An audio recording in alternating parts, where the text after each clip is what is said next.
शीत युद्ध को कई चीजों के लिए याद किया जाता है।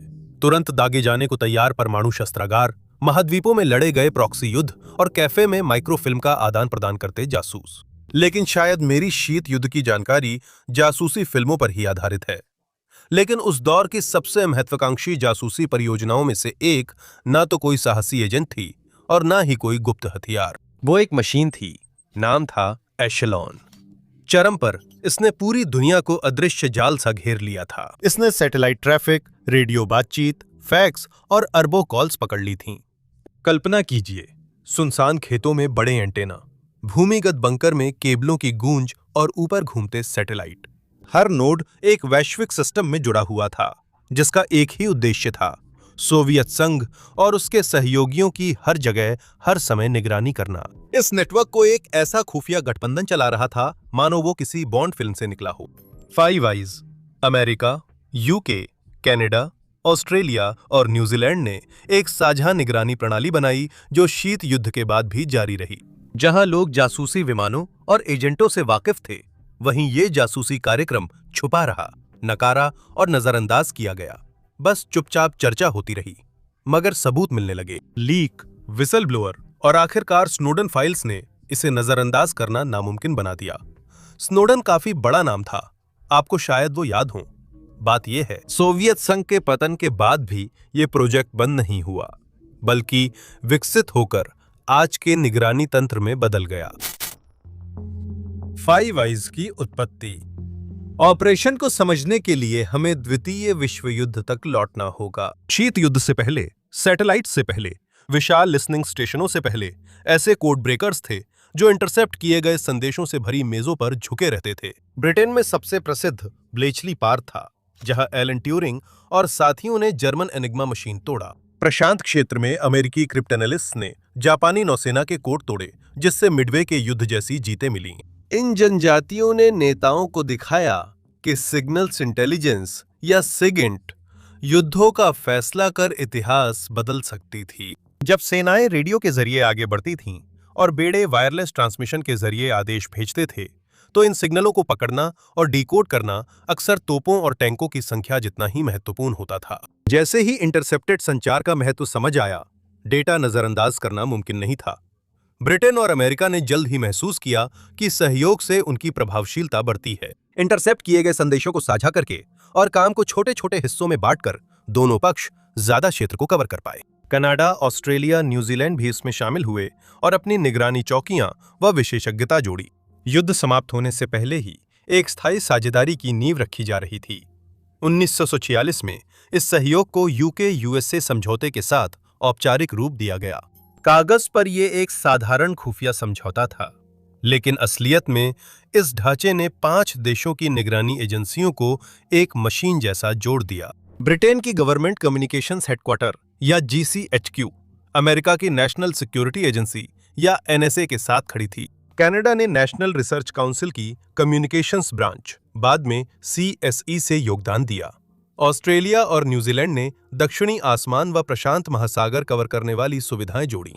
और समय बहुत मायने रखता है। 1946 तक जर्मनी और जापान के खिलाफ युद्ध खत्म हो चुका था, लेकिन एक नया विरोधी अस्तित्व के खतरे के रूप में सामने आ गया था, सोवियत संघ। लौह पर्दा पूरे यूरोप में उतर रहा था। स्टालिन की सेनाएं जमी हुई थीं और परमाणु अनुसंधान तेजी से आगे बढ़ रहा था। पश्चिमी नेताओं ने निष्कर्ष निकाला कि सोवियत खतरे से निपटने के लिए हर क्षेत्र में निगरानी जरूरी है। पारंपरिक कूटनीति और सामान्य सेनाएं अब काफी नहीं थीं। उन्हें ऐसी स्थायी प्रणाली चाहिए थी जो सोवियत संघ के हर सिग्नल की निगरानी करे। फाइव आइज गठबंधन, ठीक है, वही प्रणाली बन गई। अब यह कभी भी कोई औपचारिक क्लब या प्रतीकात्मक समझौता नहीं था। यह एक जीवंत ढांचा था, जहां कोड तोड़ने के कार्य, पकड़े गए संदेश और विश्लेषणात्मक जिम्मेदारियां हर दिन बांटी और बदली जाती थीं।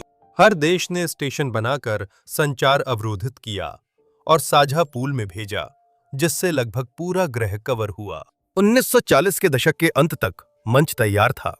युद्धकाल की साझेदारी स्थायी गठबंधन में बदल गई और सोवियत संघ नया लक्ष्य बन गया। फाइव आइज, देशों के पास भूगोल, तकनीक और कुछ असाधारण करने की इच्छा शक्ति थी।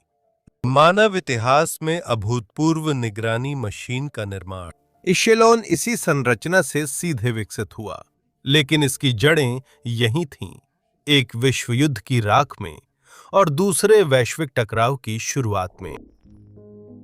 इशेलॉन का जन्म 1960 के दशक के मध्य तक ब्रिटेन और अमेरिका दशकों से अवरोधित संचार साझा कर रहे थे। उनकी साझेदारी विश्व युद्ध झेल चुकी थी और अब सोवियत संघ से लंबे गतिरोध का सामना कर रही थी। दोनों देशों के खुफिया नेताओं ने एक समस्या को पहचाना। उपग्रहों और रेडियो चैनलों के माध्यम से बहने वाली सूचनाओं की भारी बाढ़ को मौजूदा तरीकों से निगरानी करना बिल्कुल असंभव था। चुनिंदा विश्लेषकों की टीमें हर दिन दुनिया भर में घूम रहे लाखों संकेतों के साथ कदम नहीं मिला सकती थीं। अमेरिकी एनएसए और ब्रिटेन की जीसीएचक्यू ने इस बारे में कुछ करने का फैसला किया। उन्होंने एक संयुक्त प्रयास शुरू किया ताकि एक ऐसा सिस्टम बनाया जा सके जो न केवल विशाल स्तर पर सिग्नल्स को कैप्चर कर सके, बल्कि उन्हें अपने आप छांट भी सके। असल में वे बिखरी हुई मैनुअल इंटरसेप्शन को एकीकृत ढांचे से बदलना चाहते थे, जो दुनिया भर का ट्रैफिक एक साथ खींच सके। 60 के दशक के अंत तक इस विचार की तकनीकी नींव तैयार हो रही थी। औपचारिक कार्यक्रम 1971 में फ्रॉस्टिंग कोड नाम के तहत शुरू हुआ। इस व्यापक प्रयास के भीतर एक नई शाखा थी जिसे एशेलॉन कहा जाता था। शुरुआत में इसका ध्यान एक बहुत ही खास लक्ष्य समूह पर था। सैटेलाइट संचार तेजी से बढ़ रहा था, जिसमें राजनयिक संदेश, सैन्य आदेश और व्यावसायिक डेटा थे। उन संदेशों को पकड़ना और छांटना इस परियोजना के मिशन का मुख्य हिस्सा बन गया। सोवियत राजनयिक केबल, रडार संकेत और रणनीतिक सैन्य संचार सबसे उच्च प्राथमिकता थे। लेकिन एक बार जब सिस्टम स्थापित हो गया, तो ये उससे कहीं अधिक जानकारी खींचने लगा।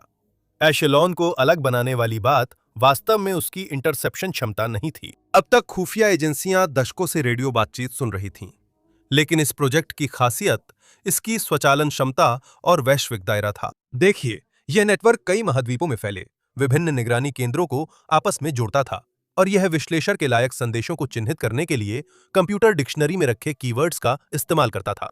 विश्लेषकों के बजाय जो पहले हर बातचीत को लाइन दर लाइन छानते थे, अब सिस्टम ने यह भारी काम संभाल लिया था और उन्हें सिर्फ उन्हीं संचारों की ओर इशारा करता था जो खास मानकों पर खरे उतरते थे। इचेलॉन को शीत युद्ध की खुफिया हथियार दौड़ के संदर्भ में समझना इसकी अहमियत बताता है।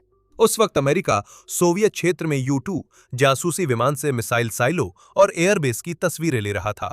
1960 में उन विमानों में से एक को मार गिराए जाने के बाद उपग्रह निगरानी का पसंदीदा साधन बन गए। कोरोना कार्यक्रम ने जासूसी उपग्रह लॉन्च किए जो कक्षा से फिल्म कैप्सूल वापस लाते थे। उस पर फिर कभी वीडियो बनाएंगे।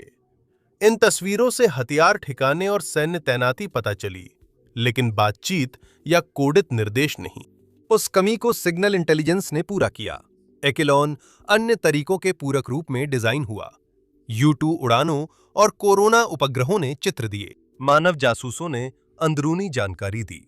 इस परियोजना ने केबल और उपग्रहों से आने वाली आवाजें, आदेश और छुपे निर्देश दिए। इन तत्वों ने मिलकर सोवियत शक्ति और मंशा की परतदार तस्वीर बनाई।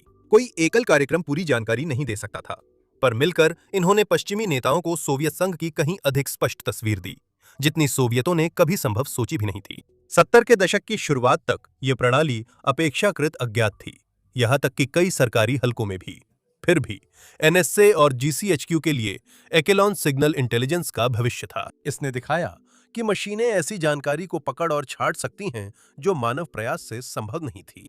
अगले 2 दशकों में यह प्रणाली लगातार बढ़ती रही, अंततः वैश्विक स्तर पर फैल गई और फाइव आइज अलायंस के हर सदस्य को इसमें शामिल कर लिया गया।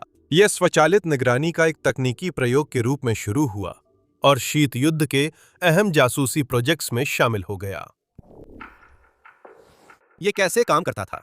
यह दुनिया भर में सुनने वाली मशीन थी। यह प्रोजेक्ट कोई एकल बेस या मशीन नहीं था। यह एक विशाल नेटवर्क था जो एंटेना, सैटेलाइट, समुद्र के नीचे केबल और विश्लेषकों से भरे विशाल केंद्रों को जोड़ता था। इसे समझने के लिए पूरी दुनिया के फनल की कल्पना करें। हर दिन अरबों संदेश, कॉल और सिग्नल इस फनल में आ रहे थे, जो शीत युद्ध की अहम जानकारियां पकड़ने की कोशिश करता था। इंटेलिजेंस प्लेटफॉर्म के पास इंटरसेप्शन के 3 मुख्य तरीके थे। पहला था सैटेलाइट ट्रैफिक। 60 के दशक के अंत तक सैटेलाइट लंबी दूरी के संचार की रीढ़ बन चुके थे। सैन्य आदेश, राजनयिक केबल और व्यावसायिक फैक्स सभी सैटेलाइट से भेजे जाते थे। ग्राउंड स्टेशन डाउनलिंक्स को ट्यून कर संचार को निर्धारित प्राप्तकर्ताओं तक पहुंचने से पहले पकड़ सकते थे। इसका मतलब था कि मॉस्को से हवाना तक दूतावास की कॉल या आर्कटिक के पार भेजे गए सोवियत नौसेना आदेश आसमान से पकड़े जा सकते थे और किसी को पता भी नहीं चलता था। दूसरी विधि में माइक्रोवेव रिले व समुद्र के नीचे केबल्स थीं। माइक्रोवेव टावर घरेलू और अंतर्राष्ट्रीय ट्रैफिक को शहरों के बीच ले जाते थे और सिग्नल्स को क्षितिज पार भेजते थे। अगर आपने एंटीना सही जगह रखा होता तो ट्रैफिक ट्रांजिट में पकड़ सकते थे। समुद्र के नीचे की केबल्स बड़ी चुनौती थीं, लेकिन इतनी कीमती थीं कि नजरअंदाज नहीं कर सकते थे। विशेष सबमरीन और टैपिंग डिवाइस विकसित किए गए ताकि उन लाइनों से ट्रांसमिशन की कॉपी चुपचाप निकाली जा सके, बिना प्रवाह बाधित किए। तीसरी विधि थी रेडियो इंटरसेप्शन। सैटेलाइट और केबल्स की अहमियत बढ़ने के बावजूद कई सैन्य आदेश और राजनयिक संदेश अब भी रेडियो से भेजे जाते थे। हाई फ्रीक्वेंसी ट्रांसमिशन महाद्वीपों के पार जा सकते थे, जिससे सही जगह पर लगाया गया एंटीना हजारों मील दूर की बातचीत पकड़ सकती थी। रेडियो इंटरसेप्शन खुद उपकरण से भी पुरानी थी, लेकिन इस सिस्टम में इसे बड़े नेटवर्क में शामिल कर लिया गया था और एक और महत्वपूर्ण इनपुट के रूप में देखा जाता था। सिग्नल पकड़ना केवल आधी समस्या थी। जब आपके पास लाखों कॉल्स और संदेश होते हैं, तो आप कैसे पता लगाते हैं कि इनमें से कौन से वाकई में महत्वपूर्ण हैं? यही वो जगह थी जहां डिक्शनरी सिस्टम काम आता था। हर लिसनिंग स्टेशन में कंप्यूटर प्रोग्राम्स में कीवर्ड लिस्ट लोड होती थीं। इनमें नाम, कोड वाक्यांश, नंबर और सोवियत रिसर्च या सैन्य अभियानों के तकनीकी शब्द थे। कच्चे सिग्नल मिलते ही कंप्यूटर उन्हें खुद स्कैन कर लेते थे। अगर किसी संदेश में कोई चिन्हित शब्द होता था, तो उसे आगे की समीक्षा के लिए मानव विश्लेषकों के पास भेज दिया जाता था। अरबों ट्रांसमिशनों को छांटना संभव हुआ, जिससे महत्वपूर्ण सामग्री ऊपर आई। परियोजना में कई सुविधाएं अपनी भूमिकाओं के लिए प्रसिद्ध हुईं। यूनाइटेड किंगडम में मेनविथ हिल इस परियोजना का सबसे अहम केंद्र था। यॉर्कशायर के ग्रामीण इलाके में स्थित यह स्थल बढ़ते बढ़ते दुनिया का सबसे बड़ा इलेक्ट्रॉनिक निगरानी स्टेशन बन गया। विशिष्ट सफेद रैडोम्स, जो विशाल गोल्फ बॉल जैसे गुंबद हैं, एंटेना की सुरक्षा करते हैं और शीत युद्ध की निगरानी के बड़े प्रतीक बने। यहीं से विश्लेषक यूरोप, अफ्रीका और मध्य पूर्व के सैटेलाइट ट्रैफिक पर नजर रखते थे। ऑस्ट्रेलिया में पाइन गैप था, जिस पर शायद हमारे पास पूरा वीडियो है। अगर हमारे पास नहीं है तो वह जल्दी आ जाएगा, क्योंकि मैंने उसे रिकॉर्ड किया है। वह दूरदराज के इलाके में था और उस बेस से एशिया प्रशांत के सिग्नल्स कवर होते थे। ये भारतीय महासागर में सोवियत नौसेना और उत्तर में चीनी मिसाइल परीक्षणों की निगरानी के लिए बहुत मूल्यवान था। उसका दूरदराज स्थान गोपनीयता देता था, जबकि उसकी भौगोलिक स्थिति ऐसी कवरेज देती थी जो कोई भी उत्तरी स्टेशन नहीं दे सकता था। न्यूजीलैंड ने अपने वाईपीओ केंद्र के माध्यम से योगदान दिया। ये आकार में छोटा था, लेकिन इसने दक्षिण प्रशांत में ऐसे सुनने के ठिकाने उपलब्ध कराए जो साझा प्रणाली में डेटा भेजते थे। अमेरिका के वॉशिंगटन में याकीमा रिसर्च स्टेशन सैटेलाइट इंटरसेप्शन पर केंद्रित था, जो पूरे प्रशांत क्षेत्र का ट्रैफिक कवर करता था। कॉर्नवाल, यूनाइटेड किंगडम की ब्यूट सुविधा ने समुद्र के नीचे केबल टैप कर मूल्यवान ट्रांस अटलांटिक संचार हासिल किया। सबसे अजीब सुनने वाले ठिकानों में से एक टेओफिल्सबर्ग पर था, जो बमबारी से तबाह बर्लिन के खंडहरों के मलबे से बनी एक मानव निर्मित पहाड़ी है। इस टीले पर पश्चिमी एजेंसियों ने एंटेना और रैडोम बनाए, जो सोवियत और पूर्वी जर्मन संकेतों की ओर थे। टेओफिल्सबर्ग ने आयरन कर्टन के पार वार्सो पैक्ट की सैन्य संचार पकड़ी, जिससे यह शीत युद्ध के सबसे अहम जासूसी केंद्रों में था। लेकिन इन सभी सुविधाओं ने अपनी पकड़ी गई सूचनाएं वापस एक्लॉन नेटवर्क में भेजीं। नतीजा चौंकाने वाला था। रोजाना अरबों संदेशों को इकट्ठा किया जाता था। इनमें से केवल एक छोटा हिस्सा ही कभी इंसानों द्वारा देखा जाता था, लेकिन उसी हिस्से में ठीक वही सामग्री होती थी जो नेता चाहते थे। मिसाइल परीक्षण नतीजे, पनडुब्बी गश्त आदेश, दूतावासी संदेश, सैन्य निर्देश।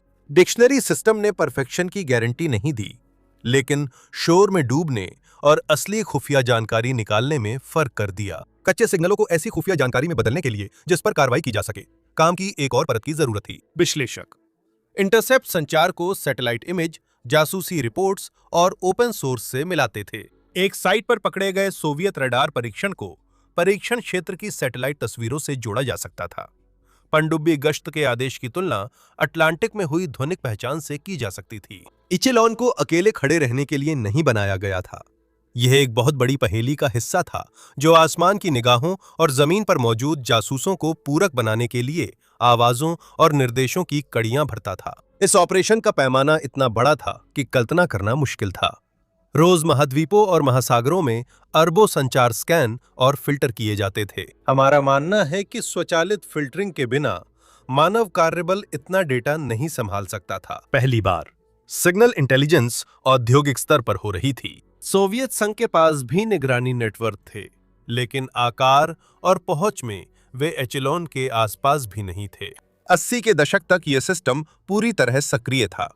5 महाद्वीपों के एंटेना सोवियत संचार रियल टाइम में सुन रहे थे। वे संदेश जिन्हें डिकोड करने में कभी हफ्तों लग जाते थे, अब मशीनों द्वारा तुरंत चिन्हित कर दिए जाते थे। विश्लेषक मिसाइल लॉन्च, सैनिकों की हलचल या कूटनीतिक आदेशों पर तेजी से प्रतिक्रिया दे सकते थे। यह खुफिया मंच अब केवल एक सुनने वाला सिस्टम ही नहीं, बल्कि शीत युद्ध की खुफिया जानकारी के लिए एक केंद्रीय तंत्रिका तंत्र बन चुका था। इससे फाइव आइज अलायंस को सोवियत संघ की निगरानी की ऐसी क्षमता मिली जिसकी कल्पना खुफिया समुदाय के बाहर कम ही लोग कर सकते थे। शीत युद्ध के जासूसी खेल में एकेलॉन ने सिर्फ कच्चा डेटा नहीं, बल्कि और भी बहुत कुछ दिया। यह शीत युद्ध में एक रणनीतिक शक्ति बना, जिसने सोवियत सैन्य योजनाओं, कूटनीति, तकनीकी महत्वाकांक्षाओं और गुप्त बातचीतें दिखाईं। एनएसए, जीसीएचक्यू और सहयोगी केंद्रों के विश्लेषकों ने सिग्नल इंटेलिजेंस को अन्य स्रोतों से मिलाकर कई चीजों की निगरानी की। इस परियोजना की शीर्ष प्राथमिकता मिसाइल ट्रैकिंग थी।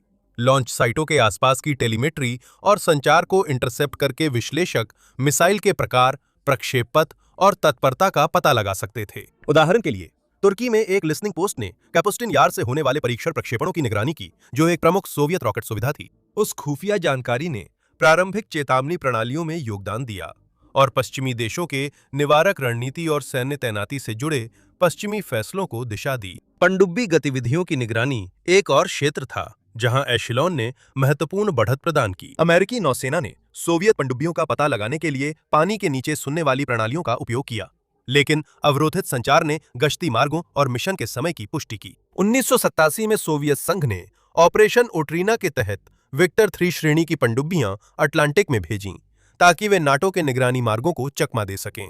अवरोधित संकेतों और विश्लेषण से पनडुब्बियों की गतिविधियां सामने आ गईं, जिससे आश्चर्यजनक कदम अपेक्षित हो गया। राजनीतिक निगरानी भी निश्चित रूप से उतनी ही महत्वपूर्ण थी। एशेलॉन ने राजनयिक केबलों को अवरोधित किया, जिनमें क्रेमलिन और विदेशी दूतावासों के बीच केबल्स के साथ साथ नीति दिशा का खुलासा करने वाले आंतरिक प्रसारण भी शामिल थे। इन इंटरसेप्ट्स ने पश्चिमी सरकारों को सोवियत योजना और मंशा की सीधी समझ दी, सिर्फ रणनीति के संकेत नहीं। विदेशों में स्थित दूतावासों की बातें सुनकर विश्लेषक अक्सर सोवियत रुख का सार्वजनिक होने से पहले ही अनुमान लगा लेते थे। आर्थिक व तकनीकी जासूसी भी मिशन में शामिल थी। संचार निगरानी में अनुसंधान संस्थान या राज्य उद्यम शामिल होते थे, जो एरोनॉटिक्स, कंप्यूटिंग और ऊर्जा उत्पादन में सोवियत प्रगति के सुराग देते थे। कीवर्ड डिटेक्टर्स नए प्रोजेक्ट्स या संसाधन आवंटन की रिपोर्ट्स चिन्हित कर विश्लेषकों को पहले ही प्रतिस्पर्धी खतरे की सूचना देते थे। पश्चिमी कंपनियों को भी अप्रत्यक्ष रूप से लाभ मिला, क्योंकि सरकारें विज्ञान और उद्योग में सोवियत प्राथमिकताओं का पूर्वानुमान लगा सकीं। मानव तत्व जरूरी था, क्योंकि विश्लेषकों और भाषाविदों ने कच्ची खुफिया जानकारी का विश्लेषण कर पैटर्न खोजे और बातों की तुलना घटनाओं से की। कोड ब्रेकर्स ने मशीनों द्वारा चिन्हित एन्क्रिप्टेड संचार सुलझाए। जासूस कभी-कभी व्याख्याओं की पुष्टि करते थे, ये सत्यापित करते हुए कि कोई कोडित वाक्यांश हथियारों की खेप या कूटनीतिक स्थिति का संकेत देता है। मानव तत्व के बिना एशेलॉन केवल एक शोरगुल वाली मशीन बनकर रह जाता, जिसमें कोई वास्तविक समझ नहीं होती। तो चलिए कुछ असली शीत युद्ध के क्षणों को देखते हैं, क्योंकि ये वास्तव में इस नेटवर्क की ताकत को दर्शाते हैं। क्यूबा मिसाइल संकट में सोवियत संचार इंटरसेप्ट्स ने क्यूबा में मिसाइल तैनाती की पुष्टि की। जासूसी विमानों की तस्वीरों ने हार्डवेयर को कैद किया, जबकि पकड़े गए संकेतों ने सोवियत कमान तंत्र के भीतर की चर्चाएं, निर्देश और प्रतिक्रियाएं उजागर कीं। एशेलॉन मुख्य आकर्षण नहीं था, पर इसने राष्ट्रपति केनेडी की प्रतिक्रिया को आकार देने वाली जानकारी दी। एक उदाहरण सोवियत पनडुब्बी के 129 का है, जो 1968 में प्रशांत महासागर में डूबी थी। इस कहानी में अधिकांश फोकस CIA की मलबा निकालने की कोशिश पर है, जबकि इंटरसेप्ट किए गए संचार और ध्वनिक संकेतों ने स्थान पता करने में अहम भूमिका निभाई। एशेलॉन ने सोवियत नौसेना के घबराए हुए प्रसारणों को पकड़कर योगदान दिया, जिससे इस बड़ी क्षति की तात्कालिकता और पैमाने का पता चला। इन सभी उदाहरणों में यह सिस्टम बड़े पैमाने पर चला। शीत युद्ध के हर हिस्से में एशेलॉन ने संतुलन बदल दिया। इससे पश्चिमी देशों में सोवियत गतिविधियों की जागरूकता बढ़ी, चाहे मिसाइल परीक्षण हो या कूटनीतिक वार्ताएं। यह मानव एजेंटों या उपग्रहों का पूरक था। इसकी ताकत थी कि इसने अदृश्य संकेतों को उपयोगी खुफिया जानकारी में बदला, जिससे ऊंचे स्तर पर फैसले हुए। एशेलॉन की गोपनीयता में पहली दरार 1971 में आई थी। पूर्व एनएसए विश्लेषक पेरी फेल्विक ने विंस्लो पेक नाम से सार्वजनिक रूप से सामने आने का फैसला किया।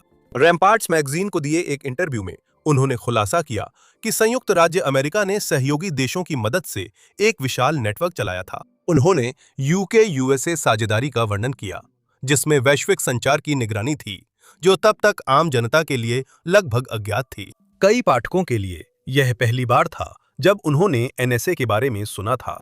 उनके शब्दों से चिंता हुई और उन्होंने सांसदों को यह सवाल उठाने के लिए भी प्रेरित किया कि खुफिया एजेंसियों को बिना जवाबदेही के कितनी शक्ति दे दी गई थी।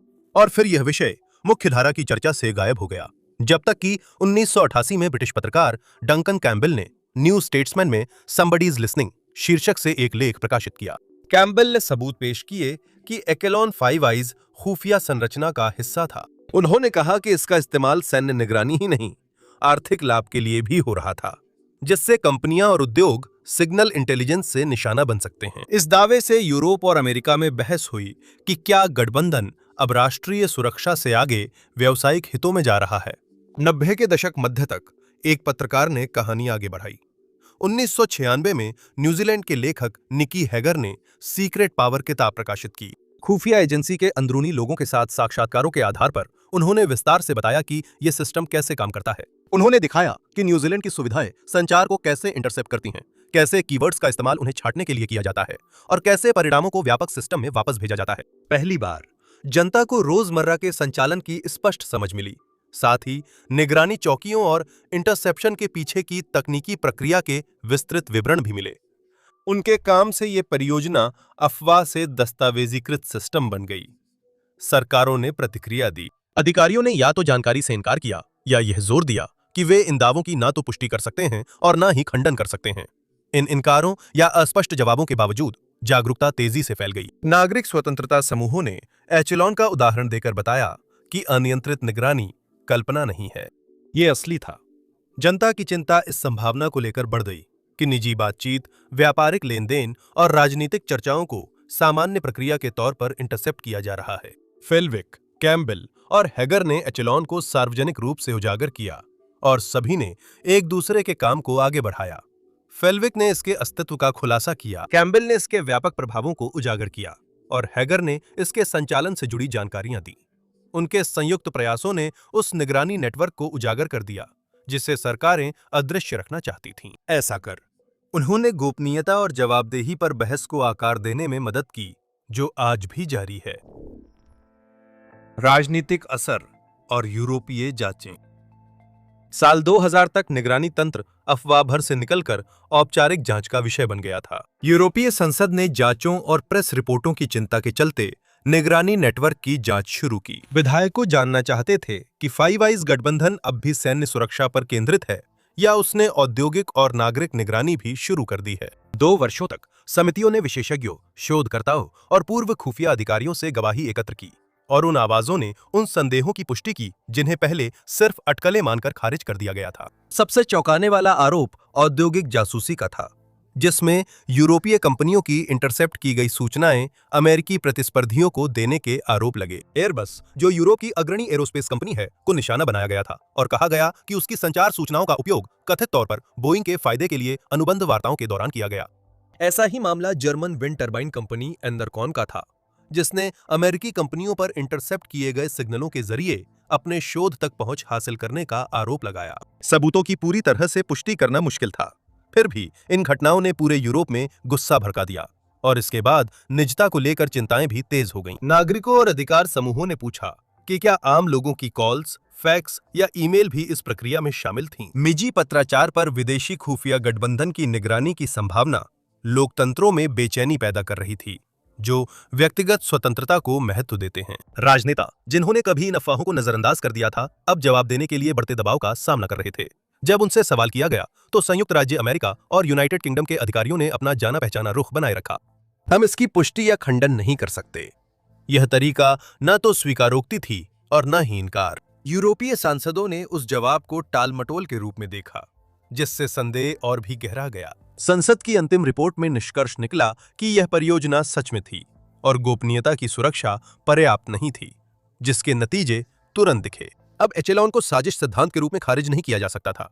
अब इसे एक सक्रिय प्रणाली के रूप में देखा जाने लगा, जिसकी पहुंच पूरी दुनिया में थी। यूरोपीय जांचों ने निगरानी को एक हाशिए के मुद्दे से उठाकर संसदीय बहस और सार्वजनिक विवाद का विषय बना दिया। गोपनीयता, व्यापार और संप्रभुता को लेकर चिंताएं राजनीतिक चर्चा में मजबूती से स्थापित हो गईं, और इनसे उठे तर्क जांच समाप्त होने के बहुत बाद तक जारी रहे। स्नोडेन की विरासत।